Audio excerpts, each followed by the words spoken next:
Lição número 228. Deus não me condenou, eu também não me condeno. O meu Pai conhece a minha santidade.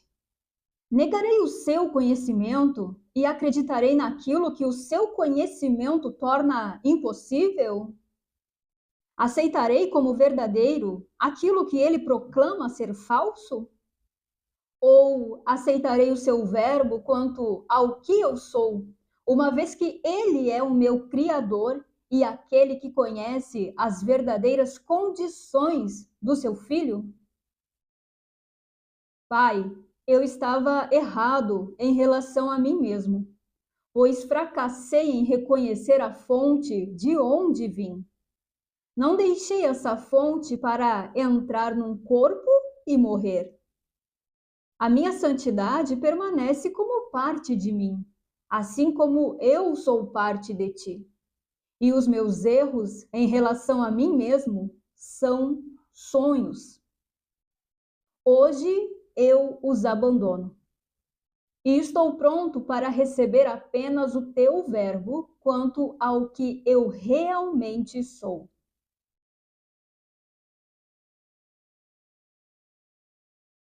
O título dessa lição de hoje é tão lógico e é tão simples, né? Na verdade, essa lição, ela é muito simples e lógica. Mas ainda assim, a consciência escolhe se condenar. Tem um vício na condenação. Só que hoje aqui o convite é para abandonarmos a condenação e aceitarmos o verbo de Deus. Lembrando que não é a pessoa, né? Mas o observador da consciência. É para ele o convite dessa lição. Então, nós já falamos aqui sobre condenação. Não sei se você está lembrado, mas condenação que estamos falando aqui, que a lição está trazendo, é no nível metafísico. Então, não é aquela condenação do mundo, sabe? Que você conhece. Não é um julgamento que a gente dá, que a gente faz de outra pessoa. Não é a condenação que um criminoso recebe pelo crime que ele fez. E também não é nem mesmo o castigo que você pode dar ao seu filho por ele ter feito algo que não deveria fazer. Então não é esse tipo de condenação, né? Condenação no nível metafísico é estar ciente da separação. É se sentir separado de Deus, separado da totalidade da vida. É se sentir um eu individual aqui no mundo. É acreditar existir separado de Deus em uma outra vida que não é a mesma vida eterna de Deus. Condenação é acreditar que você vive no corpo, nesse corpo aí, que está sentado aí agora, ou está de pé agora, lavando louça, sabe? E é isso que é considerado como pecado, né? A consciência de existir separado de Deus. Então, na verdade, isso é só um erro de percepção. Até mesmo esse pecado que tanto é falado é só um erro de percepção. Porque a separação nunca foi possível, né? Nunca se tornou real, nunca chegou a acontecer. A não ser em delusão, né? Ou seja, na imaginação, na consciência, né? Uma consciência de existir separado de Deus. Então veja que pecado nem existe, porque é só uma interpretação, é só um erro, um equívoco de percepção, e não um fato, não é algo real, algo que foi possível acontecer. Ou seja, Deus não nos condena, ele não tem motivos para nos condenar. Ele só conhece a nossa santidade, a nossa perfeição, a nossa verdade, a nossa pureza, a nossa integridade com Ele e com todos. Ele só conhece a nossa realidade e o que não é real, o que não é como Ele, igual a Ele, não existe. É sem significado, é ilusão apenas.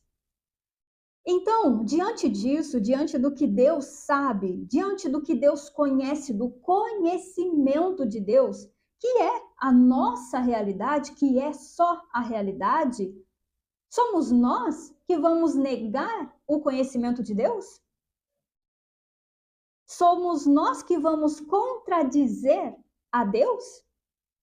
Somos nós que vamos negar que somos imagem e semelhança dele, dizendo que agora nos tornamos esse corpo, que agora eu sou aqui a Bruna, né, nessa vida, nesse mundo, que a minha vida é esse mundo, que a vida é esse corpo?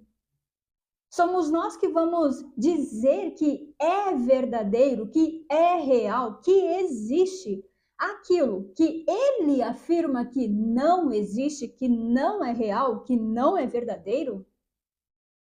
Somos nós que vamos ficar dando realidade para as aparências, para as imagens, para o mundo? Somos nós que vamos afirmar que a vida está nas imagens e que a vida agora morre quando essa imagem não está mais aqui? Não. Nós vamos confiar no que ele diz. Afinal, se Deus não nos condenou, não vai ser nós que iremos nos condenar. Não faz nem sentido isso.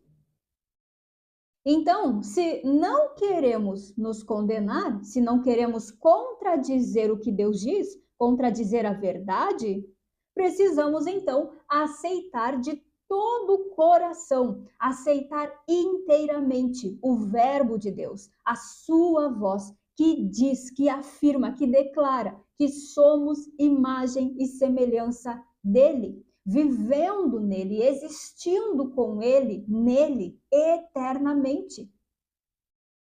Então, tenha certeza disso, tenha fé, tenha convicção nisso, mesmo que ainda você não veja isso. O importante é confiar na voz de Deus, é depositar a fé, a segurança, a certeza no Verbo de Deus.